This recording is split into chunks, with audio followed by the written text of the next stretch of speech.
Hey everybody, welcome back to another Prop Noise. I'm Zoe FPV and today I'm bringing you the news that mattered to me the most in drones. And getting off to the bat, I want to go to tracking my favorite stat, the Google trend for drone racing. So if you, follow drone racing as a trend at all on Google, you'll know that it had spiked quite a bit a few years ago, and has since been on this very downward spiral, very flat line down. That trend has continued. We are currently at basically a time and point where we were almost 3 years ago. Explode out this diagram a little bit. You can see that we had this initial explosion in 2016. And we had another boom, and then it's just been down. And we have yet to see anything that's bucked that trend. So, hopefully that will change as weather changes. But let's continue on because this is just kind of an update on me following the Google drone racing trend. And really nothing else. So, moving on, the FAA has announced opening up more, basically a new program to allow drone pilots to get easy access to airspace they wouldn't otherwise be able to get to. So if you are a Part 107 pilot and you're trying to do some Part 107 work, you have to, for certain airspace, request authorization, and that can take anywhere from 100 days. And most of the time, if you have a project, 100 days from the time you get the project is not soon enough to be able to do what you need to do.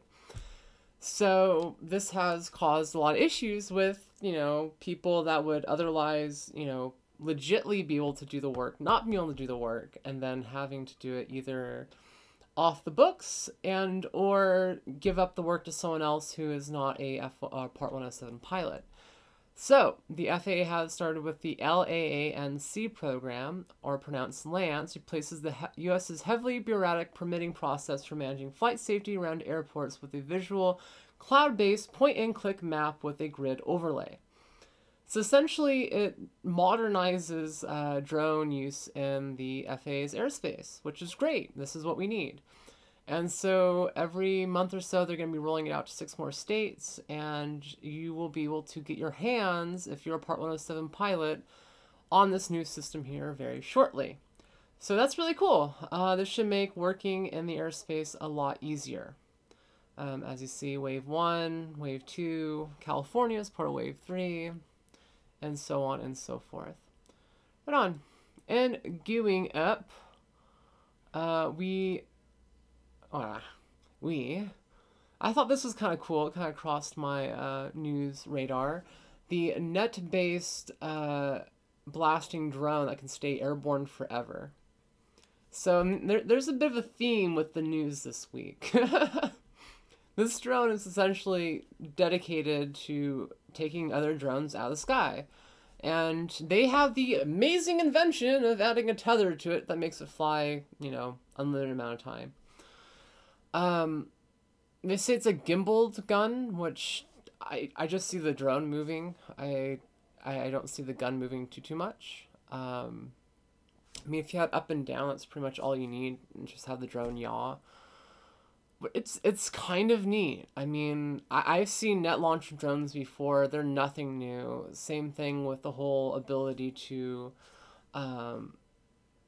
attach a tether to a drone. Like that is nothing new. But the fact that they've integrated it all into such a really nice package is something that I could see being used in the future when law enforcement needs to take down pesky little drones in the sky. Obviously, their system would not work if you're flying a mini quad. We fly way too fast for this kind of system to catch. So obviously, yeah. Moving on. Ohio plans to integrate drones into traffic management. Oh, hey, that's kind of cool. So Ohio may soon be using unmanned aerial systems to communicate with smart vehicles and transportation infrastructure to monitor traffic and roadway conditions. Now, this is cool. This is the future. This is somehow a municipality figuring out, hey, we can use drones now, today, to do something for a better tomorrow. And this is not limiting drones or taking them out of the sky, but putting them up in the sky for use. I think this is one of the best uses for drones today. According to Fred Jensen, the managing director of Unmanned Aircraft for Drive Ohio, this research will feature both air and ground vehicles and will complement current testing of autonomous connected vehicles along the 33 Smart Mobility Corridor, a 35-mile stretch of the US 33 threaded with 432 strands of high-speed data fiber optic line for testing smart vehicles connected to roadway infrastructure. The plan is for drones to use the state's current fixed location traffic camera system to monitor traffic and incident response along the corridor. The aircraft will interact with sensors and communication equipment along the corridor to feed data to the state's traffic management center. What the hell does that mean? What did they just say? To me, it sounds like they're going to have a drone monitoring for an accident. If it sees it on a camera, then they're going to send a drone out there to investigate. That's what it tells me. The project will also use sensors and communication devices for UAS traffic management, UTM. There's a new acronym, UTM, Unmanned Aerial Systems Traffic Management, UTM, to ensure drones can safely operate alongside manned aircraft that also use the lower altitude airspace. Wow, so this sounds like a very complicated project where they threw a bunch of acronyms in to essentially get millions of dollars to put a drone up in the air to do some testing. Yeah. Bunch of fancy sounding words of some simple shit. Moving on. This is interesting. Now this kind of goes back to the whole drone catcher law. The dangerous drone bill emerges from Senate committee. So, if you're not aware, it is currently against the law for you to shoot down an unmanned aircraft. Like, it's a federal crime. It's considered shooting down or taking down a regular aircraft. And so law enforcement in particular have a hard time just taking down a drone, especially if a drone, for example, is flying over an active fire and they need to get, rescue operations underway, and they can't because there's a drone flying overhead. So this is essentially a bill designed to combat that, and basically allows, I don't know why they call it dangerous. I'm actually kind of for this in some ways. I mean, some of it's not great, but the idea is to allow law enforcement the ability to take down drones that are operating in the wrong and pose a threat. What a threat means is ominous. I mean, would this, and this is the issue of the bill, would this little machine pose a threat and therefore allow law enforcement to destroy it?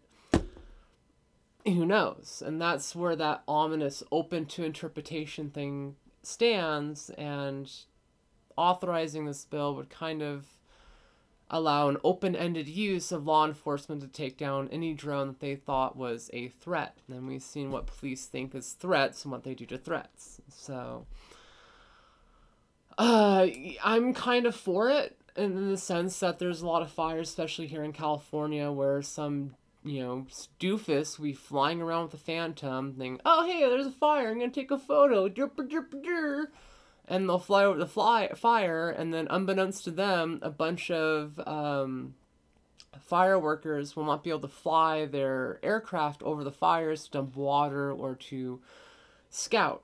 And so, in this situation, they would be able to take down the drone. And I think this is something that, I think it should be put forth, but they should refine the bill and, kind of narrow down what that threat means. Just so, they can't take down everybody's drone. Yeah. This is a very interesting one. I'm going to leave a link down in the description. You should read up on this and contact your representatives, as this is something that I think will affect everybody in the airspace. Okay, moving on. Something a little more shiny. We've got DJI's shiny new HQ. It has a sky bridge, but what the heck is a sky bridge? It's going to show off drones and their new HQ. So DJI has essentially these two monolithic towers that look really cool. And between the two, they're going to have this bridge that will be in the sky, if you will, for flying drones in. When they first said sky bridge, I thought like an open sky bridge, as in it would be open and they could fly drones from the bridge to and from, like a skyport. But no, it's really just a giant bridge in the sky for them to test drones in. Still cool. Still really cool. Yeah, so this new building is going to house 6,000 employees. Or, wait. Rewind. The new 194 meter, 637 foot, 160,000 square meter headquarter, designed by leading architectural firm Foster and Partners, which were aimed to create design worthy of the world's leading robotics company that had $2.83 billion in revenue and about 6,000 employees in 2017. Wrap your head around that for a minute. DJI has 6,000 employees. The biggest drones manufacturer in the world has 6,000 employees. That's pretty intense. And the only next biggest drone manufacturer out there right now is Intel. And a lot of people don't talk about how many drones Intel manufactures. And it's kind of crazy. DJI is stepping up in the world with their HQ. Yeah, so it's kind of neat. So this new sky bridge, I assume, is where they're going to be testing drones out and showing off and doing demos. Essentially, it's big enough to where you could fly and race drones inside their new tower. Yeah. So, moving on, I need to do the quad camp and the events and the things. If you want to catch an event that I'm coming up at, I will be at quad camp this weekend in San Diego. You should come check it out. It's going to be pretty awesome. I'm looking forward to it. It's going to be a lot of fun. Stinger Swarm, Bot Grinder, and oh my god, themselves will be your instructors. So if you want to get some help from me with whatever it is that you need help with, I will be there this weekend to help you out. And yeah, it's going to be sponsored by Discount Hobby Warehouse. So yeah, check them out. It's pretty cool. Yeah, $250 for the weekend. It's a lot of fun. If you don't know what Quad Camp is, it is essentially an event that you get to come to. We have breakout sessions if you need help tuning, building, trick session help, whatever it is you need help with in the quad world. You can come, get past that wall that you've been stuck on for a while, and get up to the next level. Like, it's really neat. It's like, it allows me to sit down with people and actually help you build out a machine or help you fly or whatever it is you need help with. That is the place to go to get it. And I love it because it allows me to connect with you and the community to get together and have some fun. So yeah, if you're in San Diego, if you're in the area and you want to be a part of it, come check it out. It's going to be a lot of fun. And finally, we are going to show you a clip of something I've been working on for the last couple months, and I finally wrapped up shooting production on this past weekend. It's something I've been keeping kind of top secret. You may have seen a post about it on the Outer Limits, you know, the chat group that's down in the description. Go check that out if you want to hang out with me during the week. Or you may have seen it on Facebook. Or on AirViews where I posted it early. But I am here to show you a little teaser of Quad Bashers. Oh! Yeah! We're not killing it. Woohoo! Yeah! Glug. Drink it. Is this bleeding? Yes. I'm gonna try to hit it while it's bleeding. Go, get it. Oh! Good unplug it, or yeah. That was awesome! That was so good. Yeah, so that was just a small snippet of the action from one of the 9 episodes that we filmed. A lot of fun. First time ever trying to do like a mini series like this, and a lot of time is being spent in pre-production, during production, and post-production. I'm treating it like a proper project. Trying to make it do, trying to make it do right. Words.